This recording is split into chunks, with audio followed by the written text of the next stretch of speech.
Onik ID, hari ng rap. Sabi ko hindi dahil sinabi ko, kundi dahil napatunayan ko. At sa huling bagsak na to, isang bagay lang ang tandaan mo. Sa basagan pwede kang malakas, pero sa kalidad at konsistensya, ako ang hindi mo matatalo. Right down, bigawak may hawak ng mic, hindi ako sumisigaw para mapansin ko sa lumalapit ang crowd. Kasi ramdam nila ang bigat ng barat, bitaw ng linya. Ikaw sabi mo malakas ka sa basagan, oo maingay ka minsan, pero hanggang doon ka lang pag technical na usapan. Doon ka na napuputol parang signal na nawalan ng data. Ako steady lang, kontrolado ang hinga, klaro ang gihira rin. Kahit bilisan ang tempo, hindi nabubulol, hindi natitinag bones. Eduka pa rin kahit anong pose sa newbie mo, hindi nadadaan sa flex. Ang antas sa eksena, pinaghihirapan yan araw-araw. Ensayo sa flow, ensayo sa sulat, hindi yung pag may audience lang sa kakasisipot para mag-angas. Pag ako ang kaharap mo, hindi sapat ang lakas ng boses. Kailangan may laman ng sinasabi mo, kailangan may suntok ang bawat tugma.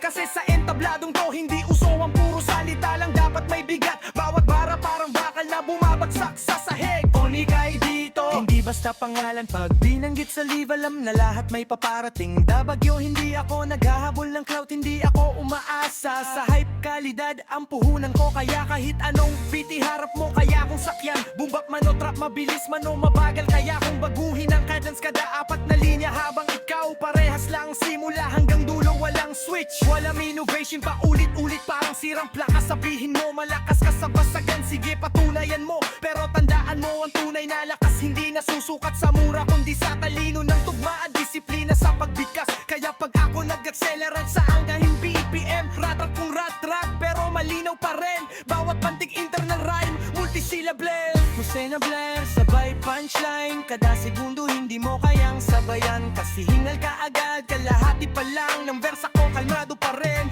parang wala lang. Hindi ito personal, laro lang to pero competitive ang galawan. Respeto sa lahat ng rapper, pero pag ako ang katapat mo, ibang usapan na. Hindi ako nandito para makipagsigawan, nandito ako para ipakita ang pagitan ng maingay at mahusay, ng nagpapanggap at ng tunay na may kakayahan. Bronze mindset, hanggang salita lang ang tapang, pero pag pressure na biglang bumababa ang volume. Crowd, alam nyo to pag sinabi ko sino ang hari, sagot nyo Onik ID. Kasi hindi ko kailangan ipilit ang titulo ko, sayang binibigay ng mga nakikinig. Tuwing naririnig nila ang daloy na tuloy-tuloy, walang putol, walang pahinga, dikit-dikit isang bagsakan na parang rumaragas ang tren na walang preno. Habang ikaw naiwan sa istasyon, nagtataka kung bakit ang bilis ng pag-angat ko.